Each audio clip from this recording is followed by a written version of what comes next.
CataractCoach.com, podcast number 5, Surgical Learning and Coaching, making you a better surgeon. So today we have 2 great guests. Our first one is Dr. Anuradha Khanna. She's professor and vice chair of education at Loyola University in Chicago. And she's going to teach us about learning. What's the best way to actually learn surgery? And how can your professors do a better job of teaching you surgery? And I think you'll be surprised. There's a lot of great information, and I learned a lot. And then next we have Dr. Sarah Bozorg, who's in private practice in Maine, in the New England part of the USA. And she's going to teach us about coaching and what does it mean to have a coach. Professional athletes have coaches, and it helps them perform better. Do you need a coach? Can you coach yourself? What are the barriers to it? Anyway, a tremendous amount of great information. I think you'll really enjoy this podcast, so check it out. And remember, we're also on Apple, Google, Amazon, Spotify, wherever you like to get your podcast from. Check it out, download it so you can listen when you're working out or driving to work, and I think you'll really enjoy these. We have a lot of great podcasts coming in the very near future. CataractCoach.com, we have a discussion here. There was a video yesterday, video number 1720, where I asked my viewers for help from an email that I received. And I received many emails like this, where it's a young surgeon training who says, should I give up operating? And we have here an expert in the field, Dr. Anu Khanna, who has decades of experience in teaching residents and fellows. And we decided to discuss this topic a little bit more. That video generated a tremendous amount of views and a ton of comments as well. So welcome. Thank you. Thank you. So what did you think of the video, and what do you think of that topic? That must come up sometimes in your own academic life. Actually, it's an extremely important topic that I think most of the times people shy away from discussing openly. It is more common than you think that young ophthalmologists come to this point in their career way more often than we realize. So I think it's extremely important that we look at it from multiple perspectives. And I am not surprised that you got so many views and so many comments. So very important topic. What percent of young doctors in training, residents and fellows, what percent do you think feel this way from time to time? Is it a 5%, 10, 20, 50%? What do you think? I'm taking a wild guess, so maybe about 15%. 15. So like maybe 1 in 6, 1 in 7. Yes. And in your experience, what's the percent of those people who feel this frustration who eventually end up dropping out or switching or not operating? Maybe 2%. Oh, so then that's good news. So then the vast majority of people, if you have these doubts or you have these hurdles that you're trying to overcome, be persistent, be tenacious, hang in there, you're going to do fine. Yes. And this is where I think we have to deconstruct, like, what does it take to go from being a novice to a master surgeon? So, that's a tough topic. Give me your insight. So is it fair for me to say that be it a master surgeon or a athlete or a musician in their peak performance, they are in what they describe as in the zone or in a flow state? State of flow, you got it. Right. I had a video on that in the past, being in the state of flow. You got it. Okay. So there are 3 components of that flow state. Okay. One is it has to be intense focus, okay, total engagement, yes. And number 3 is I have to think about this. It's like not feeling in control. It's like the stress level has to be really, really low. So these 3. So total engagement, because if the task is too easy, you'll get bored. For sure. You're not engaged in it. Yeah, yes, for sure. If the task is extremely tough, then you'll get frustrated. So it has to be the perfect amount of stress. So I always call it, there has to be a balance between parasympathetic and sympathetic. Oh, that makes sense for sure. Right? So that is one component, and that is where it is not dependent wholly solely on the learner. It's also dependent on the educator and, in fact, the entire team. This is where we have to create a safe environment. So this flow state is this is our ultimate goal. This is how we have to teach them. And it does take a long period of time. So it's a skill. It's not an inborn talent, it's a skill. How can we be better teachers? So for that, I think what we need to focus on is how do we learn? Like, these are adult learners. Mm-hmm. And then not only that, how do we learn in high stake situations? These are high risk situations. Patient safety is of utmost importance. So given all that, how do we learn? So this is where I personally learned from the work of Angela Duckworth. She's a psychologist. Okay. At UPenn, I think. And she has done some work on this. She studied West Point cadets. She studied students kids who participate in spelling bee, like the ones who go, how far do they go? And she studied salesmen. Like and her focus was to see who perseveres through and who drops out. Like, what are their characteristics? And what'd she find out? That sounds like a great topic. I know. So it was not IQ. It was not social intelligence. It was grit. Yes, you got it. Tenacity. It was grit. So then, how do you define? So can you grow grit? That's the question you get asked a lot. I get asked a lot. Can you grow grit? I don't know. What is the answer? Okay, I'm not sure. I decided to see how does Angela Duckworth define grit. Okay. Maybe I should probably tell you that I'll read what she actually says. She says, grit is the tendency to sustain interest in and effort toward very long-term goals. So if you deconstruct it, you have to have a sustained interest, sustained effort, and clear long-term goals. So, and these are long-term. So it's not, a residency program is a set amount of time, but this is long-term. So the goal is many years, and not just like 3 years or 4 years. Yes. So how do you define interest? So for interest, I dug into Carol Dweck's work. She is also a psychologist at Stanford University. She defines something called a growth mindset. Okay. And I personally understand growth mindset better when we see how does it compare with fixed mindset. Mm-hmm. So fixed mindset folks, they think you're either smart or you're not. Okay. The growth mindset person will say genius can be made. But very, very important difference. Yes. So next, like a fixed mindset person will shy away from challenges because they don't want to fail and look bad.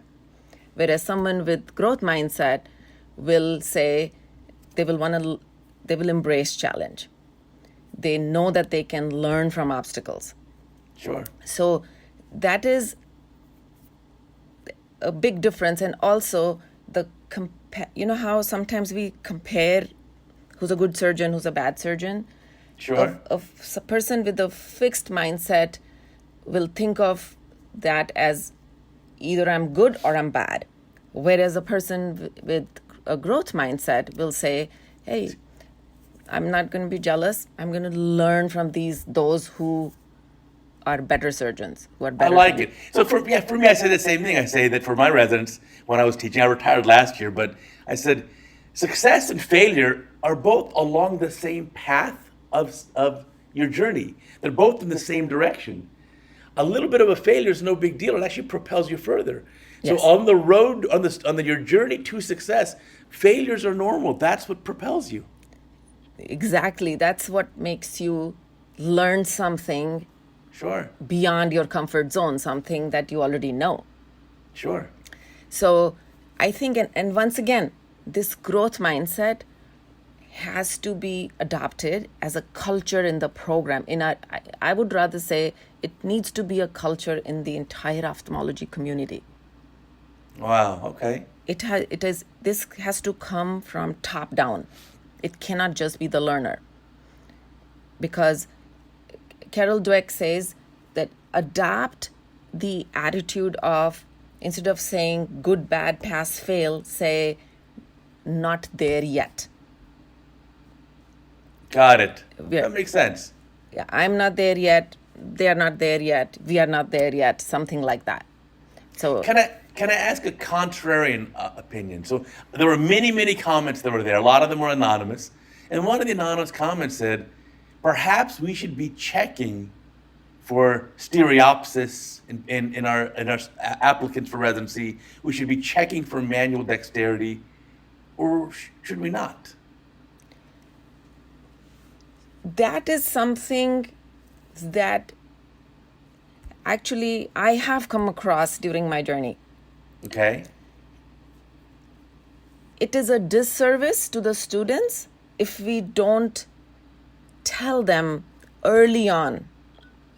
As soon as they enter medical school, they should be told what are the certain physical requirements for different specialties. Let them test it out. Let them try it out. It's going to be very non-judgmental, and it will not have such dire consequences as it would after they've spent 3 years or 4 years. 5, in residency. Exactly. But here's the problem. We've both seen this. I mean, I've trained more than 200 residents. And the truth of the matter is there are some residents who just don't have the coordination to be top tier. I mean, there is, like everything else in life, there is a bell curve distribution, a Gaussian distribution. And so my question here is, shouldn't we be checking for this? In the old days, people may not know this, but 25 years ago, 30 years ago, ENT programs, ear, nose, throat, otorhinolaryngology would check with soap carvings. They'd give you a bar of soap at your interview, and you have to carve the soap in front of them. Some programs, even in ophthalmology now, I believe it was Southwestern, maybe it's, but some Texas program was checking applicants' stereopsis, just to make sure you have appropriate depth perception. But what do we do when we have the situation where you've got someone who has great grades, because we're emphasizing your grades, actually, med school's not even graded anymore, right? But we're emphasizing some academic things, but not checking the other aspects of it. Do you have the grit? Do you have the tenacity? Do you have the dexterity? Do you have the drive and determination to actually achieve this? I think, once again, I think we have to go back to the early years. This is a conversation that needs to be had at the medical school level. Okay. It's too late by the time they come to us. But on the other hand, other than something like lack of stereopsis, I would like to challenge the educators that there are methods. The athletes, they don't only just practice on their court, say for basketball, they also go and do exercises for muscle. Of course they do. They put up plenty of time. But listen, we've all had residents who don't want to go to the wet lab. They come to the operating room with a blank slate, like, okay, I'm here, teach on me. They've done no preparation ahead of time. You've had a resident come to the operating room with you, even a senior resident, who really can't suture that well with 10-0 nylon. Well, what do we do now? So I look at it as, if a resident cannot do it, where did I fail as an educator?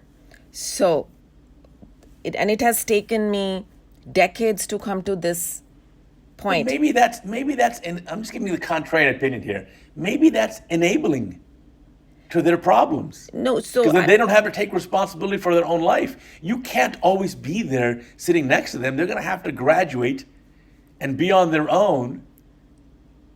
So this is where I have given it a lot of thought, and I think these are smart learners. They made it this far. So, and with these the motivation, the inspiration, the But engagement part. but it's a different kind of learning. To be a devil's advocate here, everything we do up until high school, college, medical school, it's all academic. Yes. Read this material, regurgitate it, take this test. Yes. And it has nothing to do with the other aspects of being a surgeon, which are arguably more important. So I'll tell you what we've done at our program. Sure. And it is these kind of conversations the discussions that we are having. Sure. I have always challenged myself as an educator. And so the outcome of that, this is what it has been. I tell them that, so they're all eager to learn. As PGY2s, Okay. right? Not the internship. As PGY2s, I do something, I call it FACO fun for them.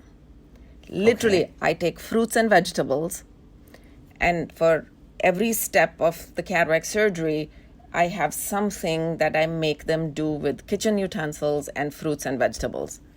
You Okay. should see the fun and laughter and I would think it was only for the PGY2s, but the upperclassmen also want to come and be part of it because they want to teach and they want to be part of that fun. So that sets the tone of, okay, it's more of a relaxed situation and they understand the fundamentals. Like I will let them flounder. I will not give them the step 1, step 2, step 3. For example, slice this tomato. But you can't touch the tomato with your fingers. You have to use instruments. That's going to be only if they're not doing it, they're struggling. Sure. So you show them that you have to stabilize the structure first, and then the instrument will work. This is just one example. So Sure.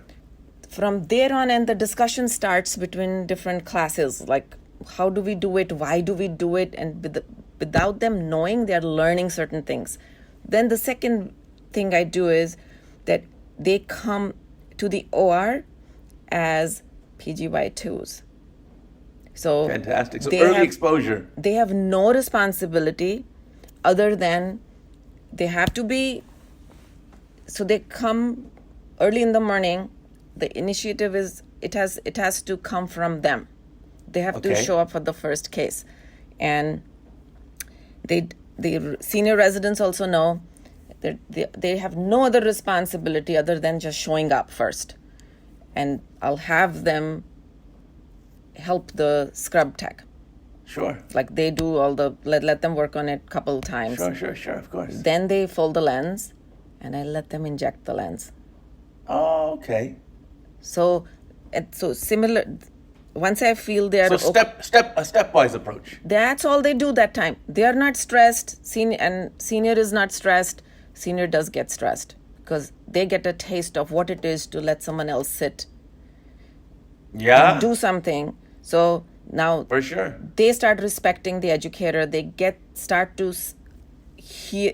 They want to participate in Of course. teaching, and then they see how the senior attending is doing it. So it has been very successful. We've been doing it for several years now, and the PGY2s, they show up, and by the end of that year, I don't let them start, but they finish their Rexes. That makes sense. Do you see how I'm splitting it into smaller parts? you just little bites at a time, manageable bites, instead of Yes. like here's the whole case. Yes, and they don't even know that in the whole process in the beginning, they've learned how to use the microscope, the hand-eye coordination. That's fantastic. I love your approach. I think it's I should have trained there at Loyola with you. It would have been so much less stressful. No, you what you do is like the next step now, where the cataract surgery, it has I break it down into hard skills and soft skills. Okay. So the hard skills are where we are getting into the eye, telling them the nitty-gritty of how to hold the instruments and what to do when you're in the what if, right? Sure. They're learning the what if Sure. because they're not getting that. We have an apprenticeship model. Every course. student, every learner gets different types of patients that they operate on. So to prepare them. What you are doing is you are creating adaptive learners. But I can talk about that later. First, let's finish our grit, because we talked about the interest. We still have to talk about the effort, like what kind of effort, and that's probably where you were leading me to talk about. So effort, say somebody has 20 years of experience. Is it 1 year repeated 20 times? That's so that not as beneficial as evolving and progressing, of course. And you've heard about the 10,000 hour rule. So Malcolm Gladwell's kind of idea. Yes. So Andre Erickson, he's another psychologist who has done this work. His research it's very well laid out. So what he says is, okay, so this repeating the same thing again and again, that's naive practice. Then what is purposeful practice? Purposeful practice, the elements of that are intense focus. Okay. It has to be progressive challenges, like a specific goal, intense focus, immediate feedback. But it has to be only remember the flow state. You cannot be in a self-reflective situation. That's not the time to worry about things. So just enough feedback. And then don't worry, the eye gives great feedback during cataract surgery. Yes. One wrong move, there goes your capsule. Now you learned. Yes. And then instant feedback. Exactly. And the fourth component is pushing yourself beyond your comfort zone. Sure. Those are the failures and the obstacles you were talking about. Of course. So that is purposeful practice. But then here comes another element. If there is a coach, then it becomes deliberate practice. That makes sense. So what you are doing is you are providing them that element. So in other words, if someone were to learn to do something, they'll make 10 mistakes, 10 times things will go wrong for 10 different patients, then they will learn. Versus as a coach, you can limit that. You can limit the amount of in the operating get them on target faster. Exactly. This is where once again the educator can control the environment in the room. They can control. You have to let them. You have to give them time to think at the appropriate time, not as PGY2s, but as seniors. Once you know that, okay, they have the steps, they can do things safely, but the you stop them right before they do something bad. But it makes a lot of sense. Right? So that's where the coaching, we think of ourselves as coaches. That's a better way of doing it. So that's the kind, so now we know how to grow growth mindset. We need deliberate practice and a long-term goal. So, well, you've done an amazing job. I mean, I'm a big fan of your program. Your whole department's kind of on board with this mentality, and I think it's a true success model. We should document it, delineate it specifically, and spread it out to other residency programs. I think it'd be very beneficial. Happy to share it. And the residents are the ones who see how beneficial it is, and they are the ones that, like, each class tells the junior class, you better show up. I don't have to say anything or do anything, and you should. So it's a culture within the whole department. I love it. That's fantastic. It's the best way. Yeah, that's what I said. That this growth mindset and being adopting newer techniques and the cohesive way, teamwork. Credit goes to the entire faculty and, of course, to our chair, Dr. Bouchard. So yeah, fantastic. Well, I want to thank you. This has been very helpful for me to kind of digest these topics. And I think, yeah, you're right. And the concept of should a young doctor give up operating, I think the question is, what you brought up, have they been in an appropriate environment that helps them learn? And so that's really the important other side of the coin that sometimes we're not considering. Yes. Oh, fantastic. It's one of those things that we can change. So the learners they can relax if I tell them skills can be learned. Sure. And you tell them, give them a methodology, the psychology behind it. And as far as the educators, this also tells them it's not just all about knowing the steps of the cataract surgery. There is more to it that they can contribute. They're all doing it. They're all already doing it. Being a great surgeon doesn't make you a great teacher. Yes. There's a difference. Yes. So, and sometimes you do things intuitively. So knowing what you are doing is important.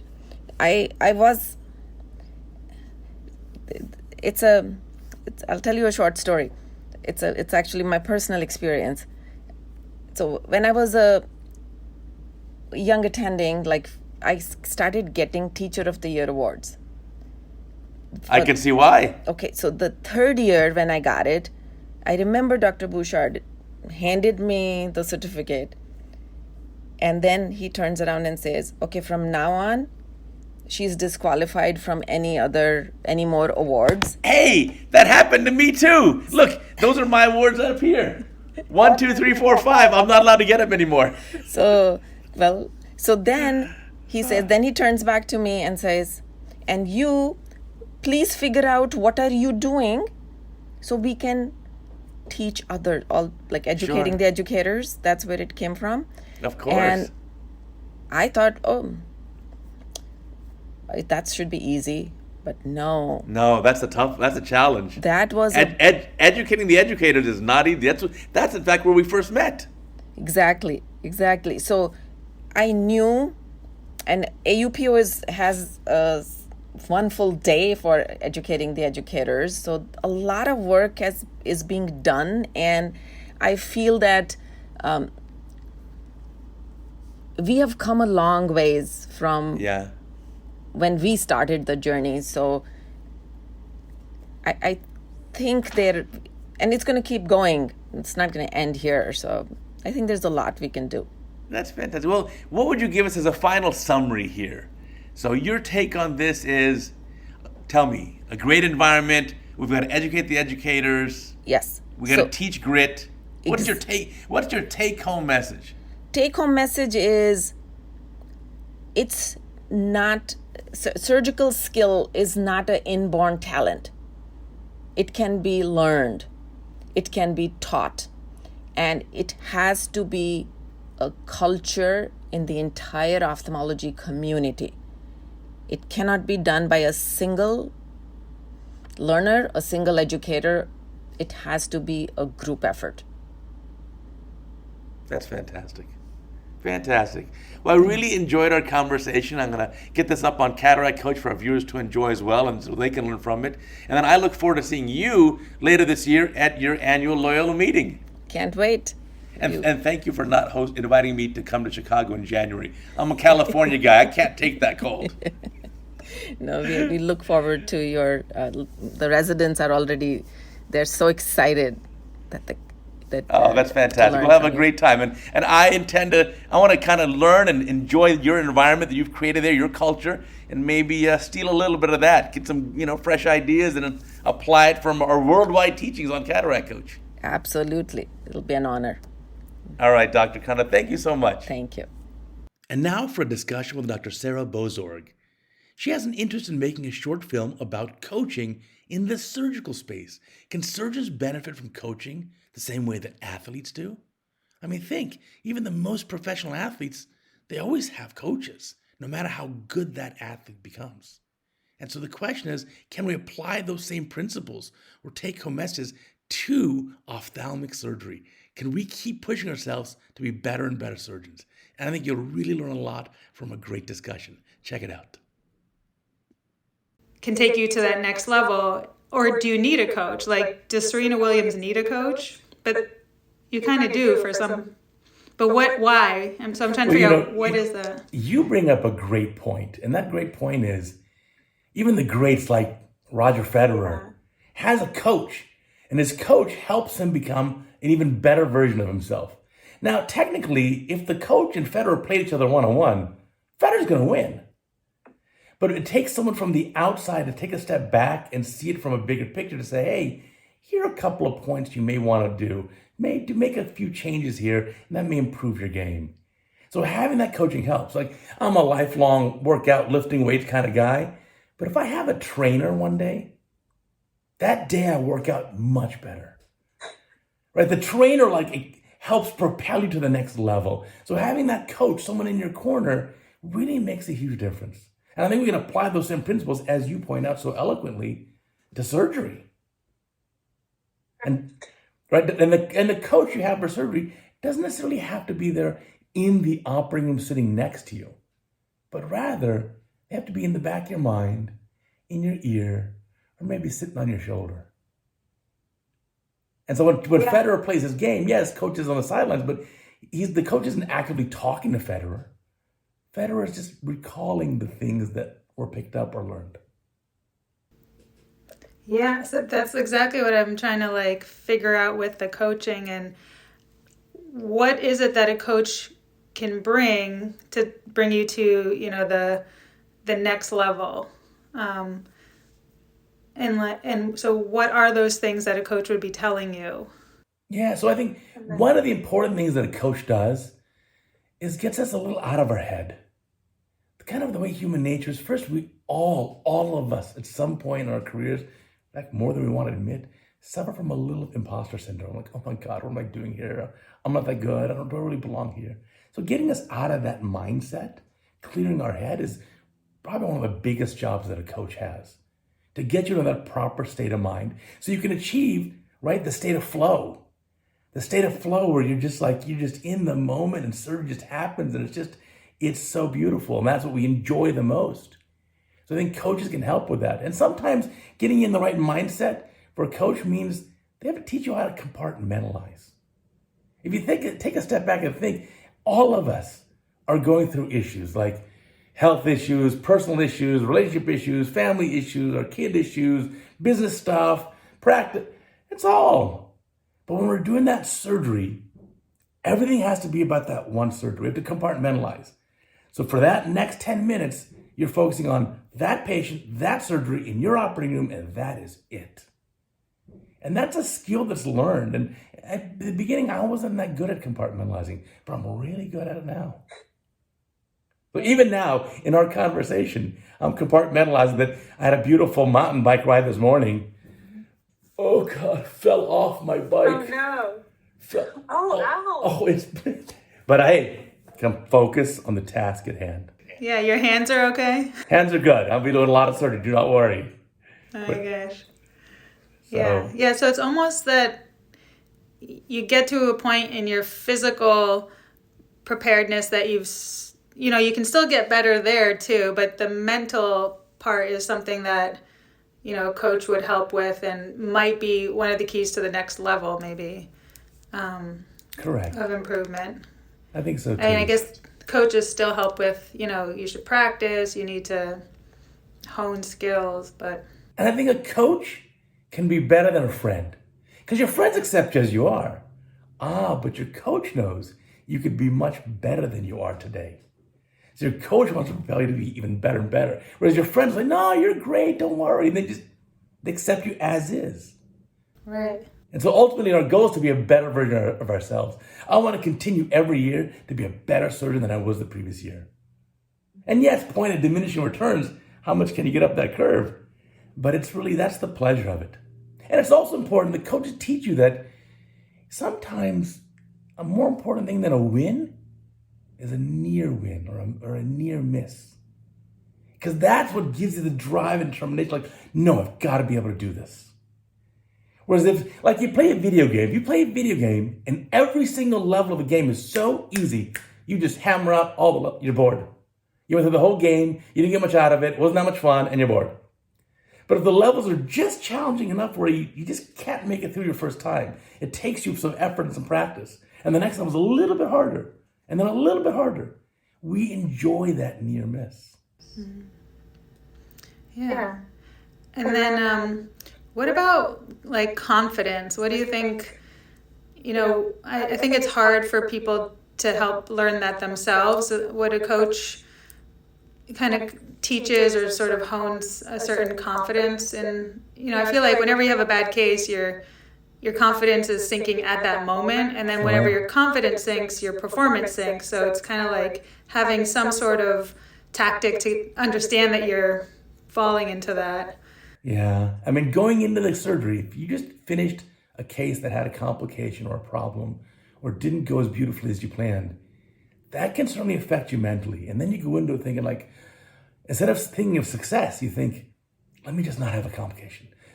You're so focused on that complication, it almost becomes a self-fulfilling prophecy for the next case. And there's some times when I've attended residents in the past where the resident had a complication and I'd say, the next case, sit that one out. Go have lunch, clear your mind a little bit. I'll do this next case with the other resident.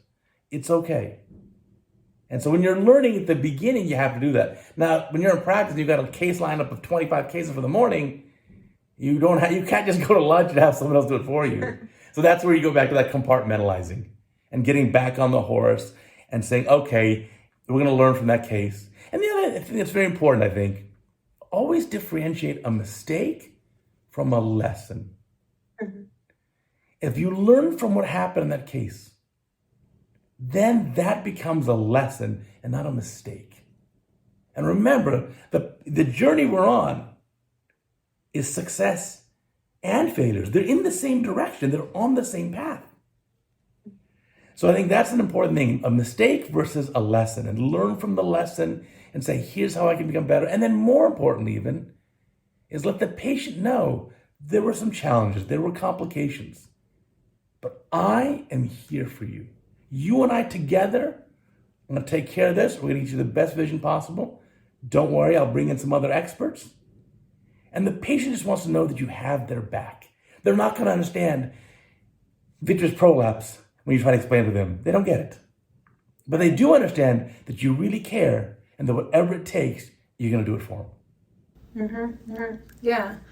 Yeah, and knowing that, when you fail, it's going to I think somebody was once telling me that, that mentality that you're going to be the best, you're never going to fail, works until you fail. and then it just, then it kind of works the opposite way, because then you're like, oh, I'm terrible. But you have to know that even if you're doing everything correctly, sometimes you're not going to get the goal you wanted. And I think probably a coach in that situation would help you work through that.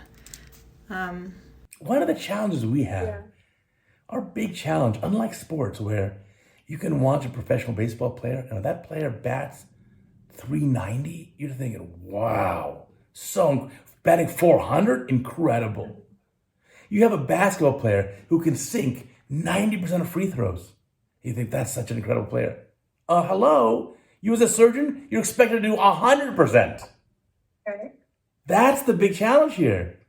You're expected to perform it at 100% level, not 90% free throw like the NBA, not 40% hit like in baseball. You're expected to perform at 100%. So there is a tremendous amount of pressure. So just because people devalue our surgery doesn't mean it's any less valuable. It's an incredibly stressful surgery on people's most precious sense. Yeah, not only do you have to be 100%, it's like if you miss a basket, you can be sad you lost the game. But so that's like why we need coaches more than, once you, like if you bat 90% in your ophthalmology game, you need a coach to get you out of that. Out of that rut, exactly. For us, 90% is a rut. Yeah. Yeah, I wonder, what would happen if you did have... Do you coach, actually? Do you coach people? Only through CataractCoach.com. Okay, so you don't... So I don't offer one-on-one in operating rooms. Yeah.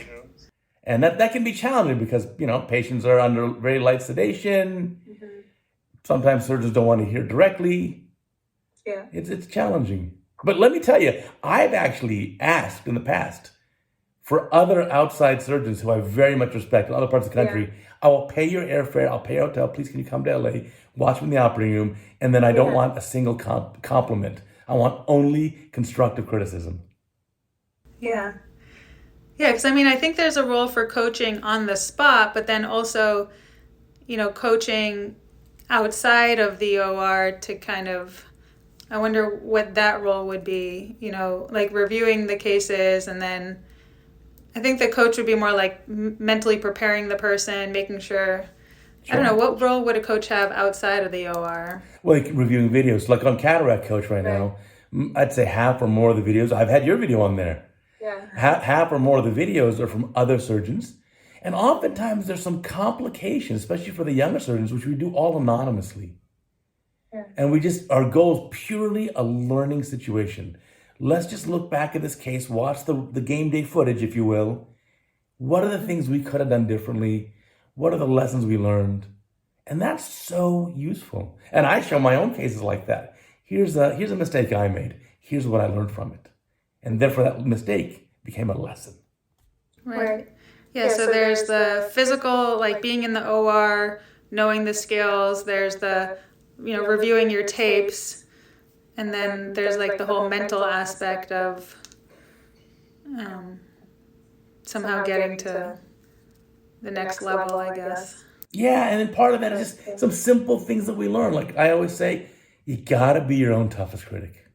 No one's tougher on me than me. I can show you a case that you'd say, wow, that's a perfect case. And I say, no. Here's what I could have done better. That Rex's was 5 millimeters, was perfectly round, but at the very end, it looks like a slight widow's peak. You can tell where I started it. I want to make it so good that you can't tell where I even started it. Right. So I'm my own toughest critic, and I think that's helpful. Yeah, and trying to keep getting better, like you said. If you're an athlete and you're Serena Williams, well, if she didn't have a coach, maybe she would have won one game, but then knowing that you could keep pushing your limits. So I guess you might not push your own limits unless someone was telling you, do a harder case. So I think a lot of people probably don't have that coach inside them saying, okay, try a little bit, try to chop. Sure. Or try, so they're never going to reach their peak performance necessarily, maybe. And I think we're doing a disservice to the next generation of young doctors when we throw out the scores of no more USMLE Step 1 score, no more grades in school. For some reason, AOA has been deemed bad, so no more AOA Honor Society. Well, here's the problem with going through life in the pass-fail mentality.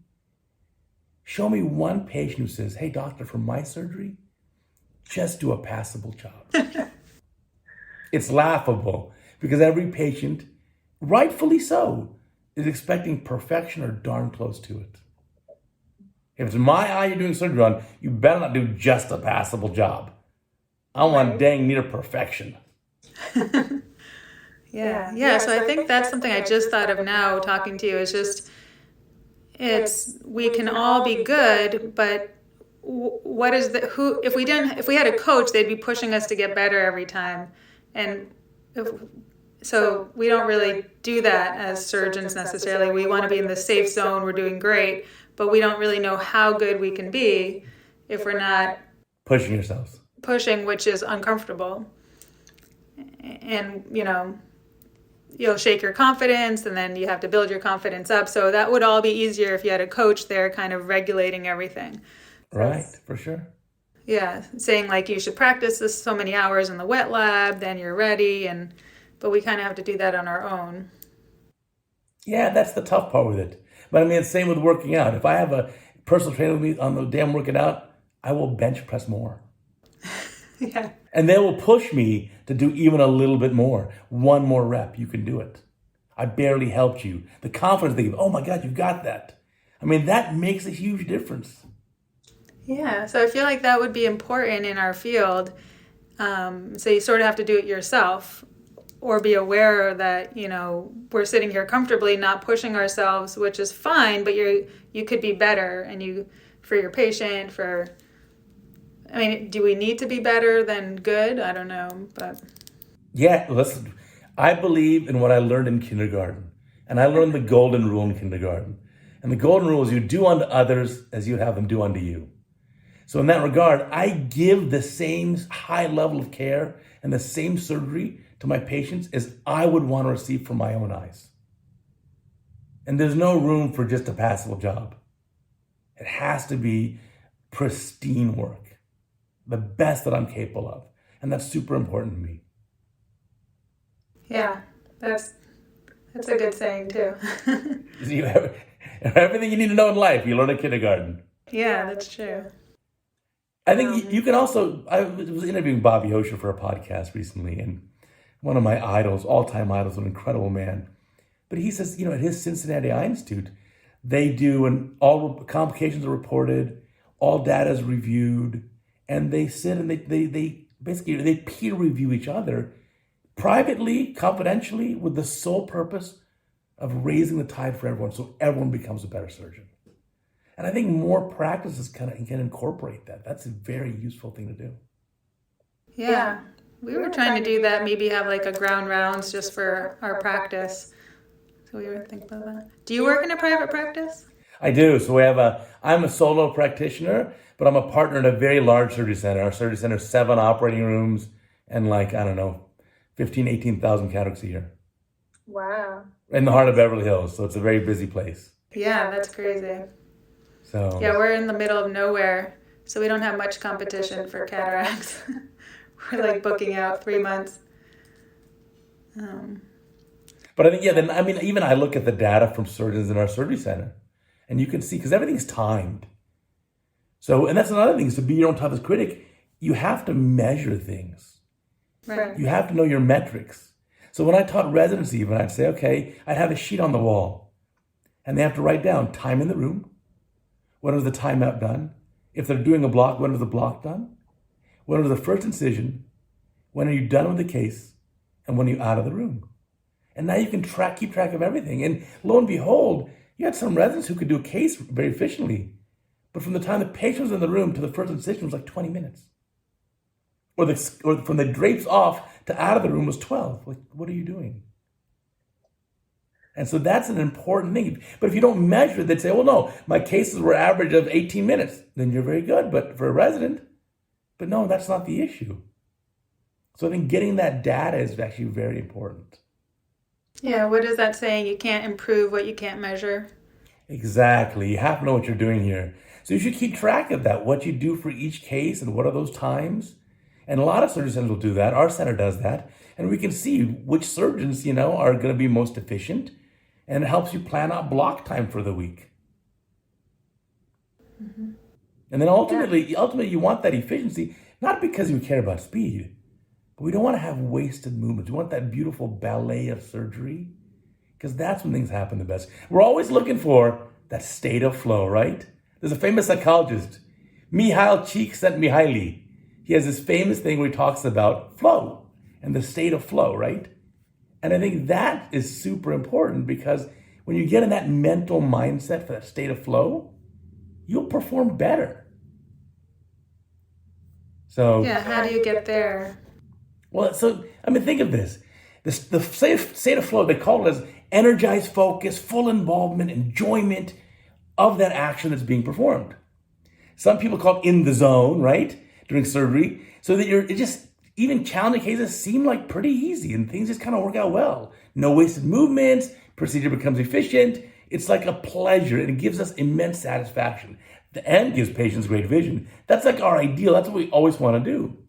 So what the psychologists figured out, they figured out these 6 factors that encompass the feeling of flow. One is intense focus and concentration during surgery. That's us. For sure, you are intensely focused. 2 is merging of action and awareness seamlessly. You're operating, you just although you're aware where the capsule is, but things are just happening beautifully. 3 is loss of consciousness, and the focus is on the surgery and on the patient. Your mind's not wandering somewhere else, you're just in the moment.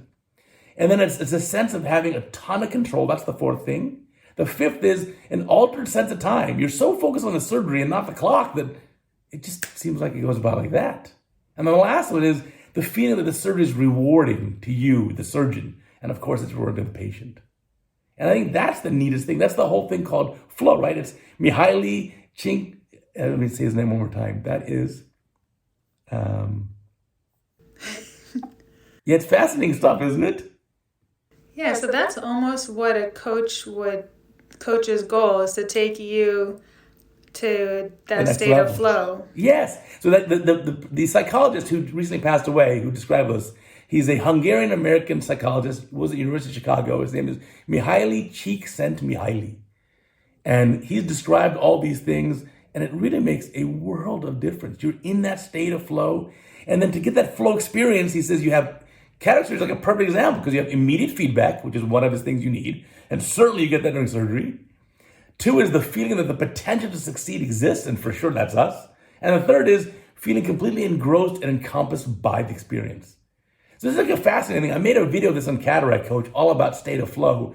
And to me, it's just like amazing because everything he described in this is essentially us. Yeah, I have to look at that because I think that's an important thing that a coach would help you get to that state of flow, and what are the factors that play into that? Because that would be like better than good. Is the state of flow is kind of like your final goal. It's almost like in the Karate Kid, like what is Mr. Miyagi trying to get the Karate Kid to do? Right, for sure.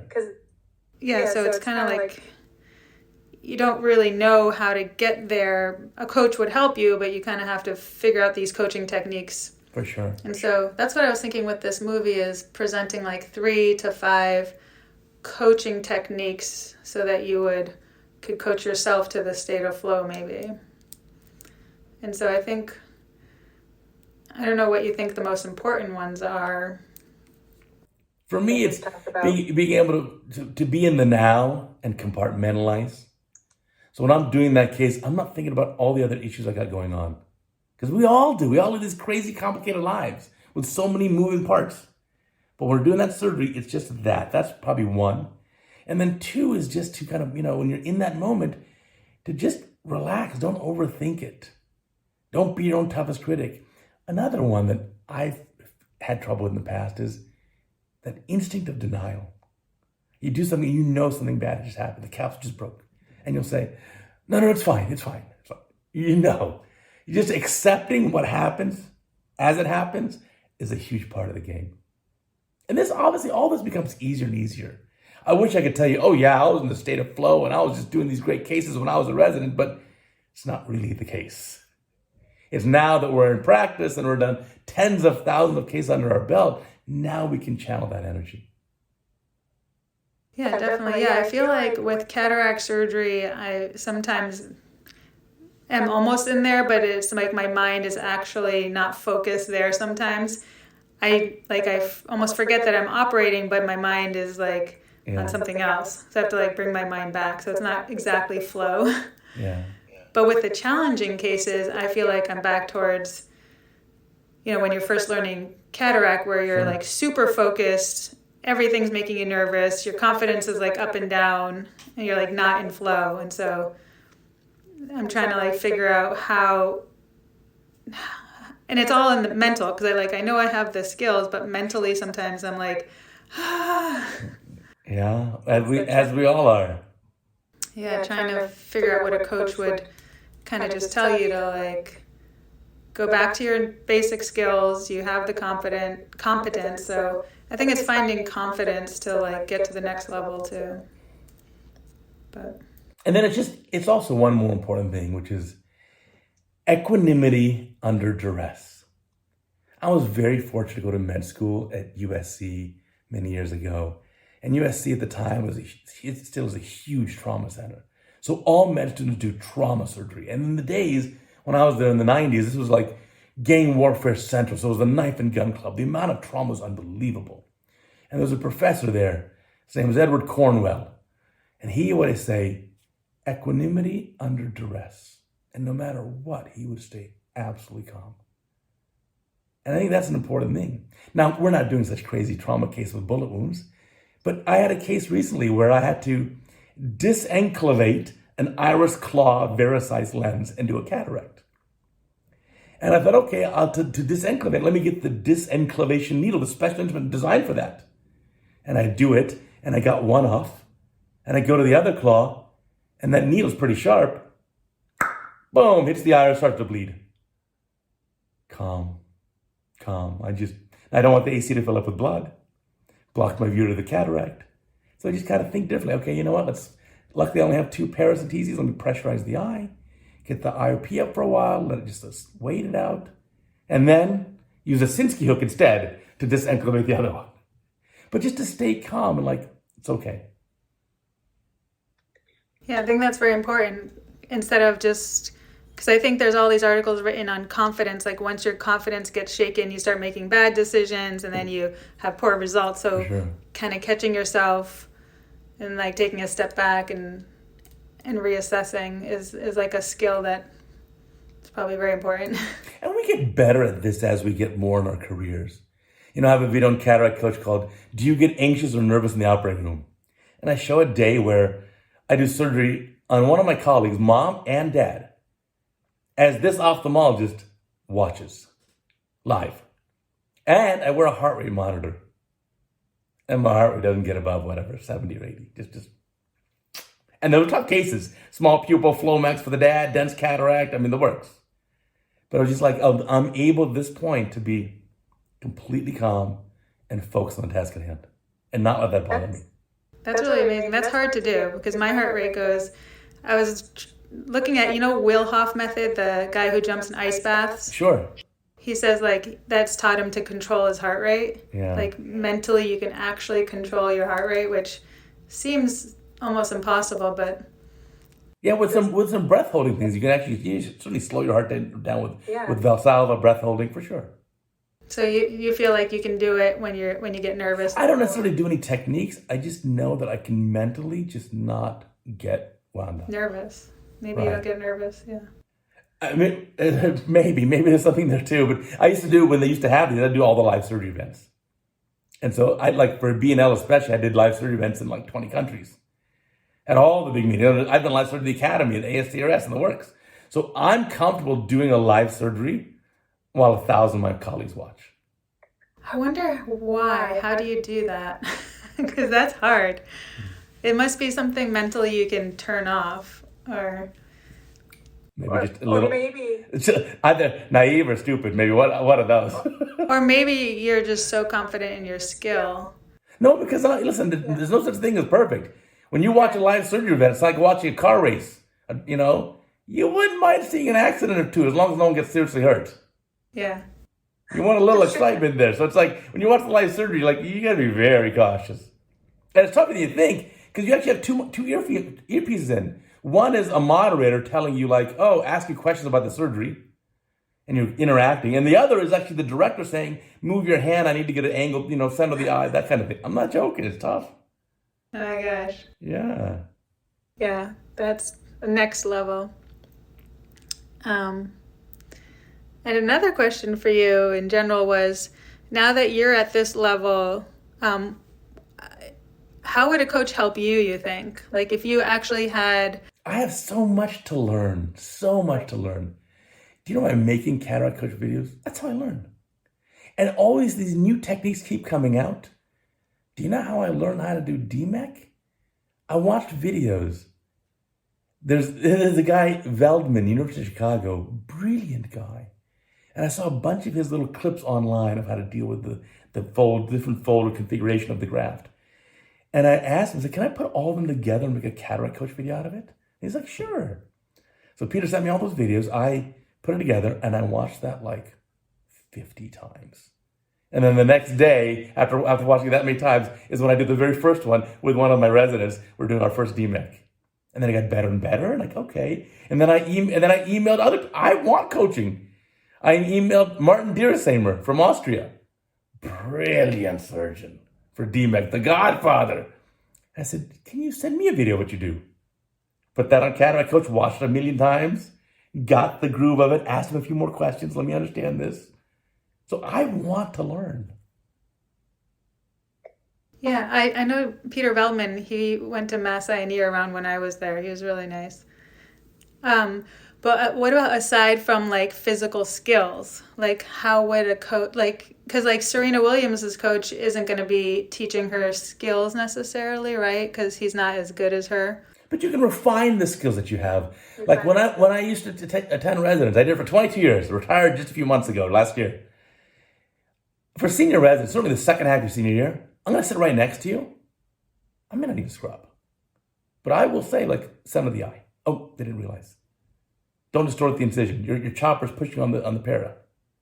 So I can say things that they're doing and not really realizing because they're focusing on like where the tip of the instrument is as opposed to is it pivoting correctly in the incision. So I think having someone from the outside watch your case is actually pretty helpful too. And then just having the willingness. I want to learn. You know what the big tell is? Ask surgeons, do you record your videos as you operate? Oh, I never record them. Why would you not watch game day footage? Now, mind you, I'll use the same memory stick and record over and over again. So I'm not saving thousands of videos, but I may have the last 20 or 30 or 50 cases, and I'll finish an OR day and say, you know what? I definitely want to watch that one case again. And so I'll pull that video out. Let me go and study it. I have a drive. I want to be a better and better surgeon. Yeah, definitely watching game day video. I like doing that. It's kind of fun. You go home and you're like, can't wait to watch my video. And then you learn from it. You say, that was good, but I probably could do this differently next time. Yeah. And then there's some you're like, delete right away after I watch it. No. But yeah, so I think for someone like you, a coach who could help like look at video, and I'm trying to figure out how else a coach might help someone like who's already at your level. Like, well, I mean, again, there's still things to keep learning. I mean, right, there are newer techniques to keep going. I just posted it's going to be coming up soon. I do CataractCoach videos well in advance. But there's a Yamane one where this surgeon he shows me his exact measurements to avoid that issue where you sent me a video that I featured where you recentered it by shortening up one haptic. Well, this guy just measures everything. So he's like, I always measure from the tip of the haptic 1.5 millimeters, only cauterized that much. I don't just guess it. And on the markings he makes, the guy's very mathematical, very precise. Like he's doing the carpentry exact measurements. It's like, oh, I learned from that. Yeah, that's the smart. So there's like there's the physical things that you can get better at, and then I guess it's a coach would help you get from the mental state to the flow state. Right, and then I have hundreds of videos of me operating online. Of the 1,700 and something CataractCoach videos that are online, I don't know, maybe like 700 of me operating. Very easy for outside people to armchair quarterback my cases. And you know what? I'll read the comments. I want to learn. Teach me. What should I do better? Yeah, so coach plays that role. Is there any other role a coach plays, you think, like in a professional athlete's career that would be helpful in ophthalmology? Other than like learning new techniques and keeping them fit? I guess I think it's the mental aspect probably. Yeah, like you were saying, getting your head in the game. Yeah. And do we need that as ophthalmologists other than the compartmentalizing? Like, if we accept that surgery is not just a commodity that has very low value, but rather it's a beautiful art that's going to affect the way someone sees the world every waking moment for the rest of his or her life, then that's something that's very valuable. It's worth improving on. It's worth being the best we possibly can be. But if you say, nah, it ain't worth anything. Here, let me cut your fees again. Let me hear. I don't want to. Okay, as you wish. So we have to treat it with the value that it actually brings to the table. We have to treat cataract surgery with the value commensurate to what it offers our patients in their lives. Yeah, it's amazing. It's like worth way much more than like an athlete in sports, but right. Yeah. Wild stuff. Yeah. So that's good. Yeah. So it's basically like, how do you get to excellent and how do you get to that next level?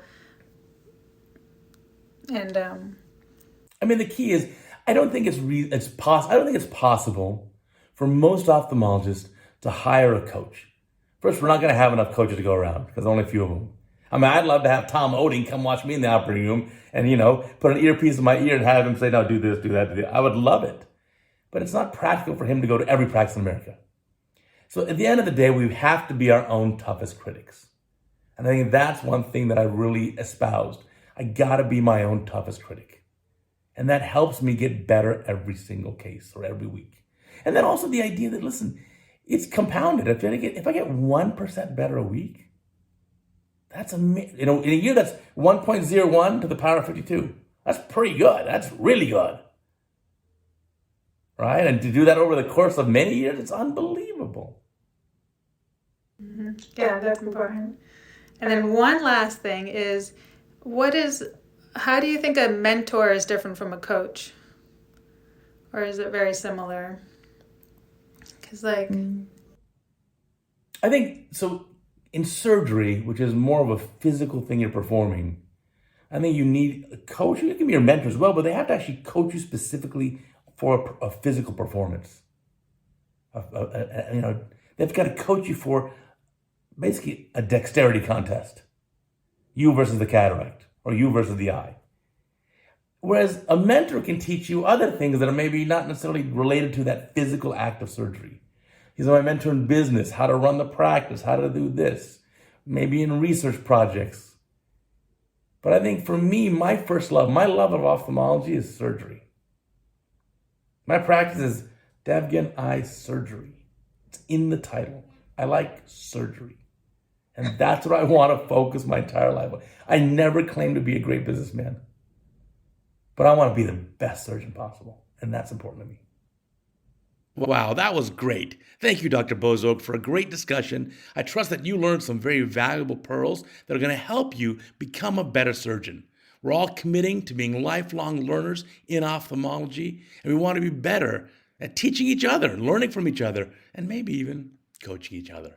Also remember, check out our podcast directly on Spotify, Amazon, Apple, Google, anywhere else you find your podcast. Plus, of course, we'll have it on CataractCoach.com, and of course, you can watch the whole video on YouTube.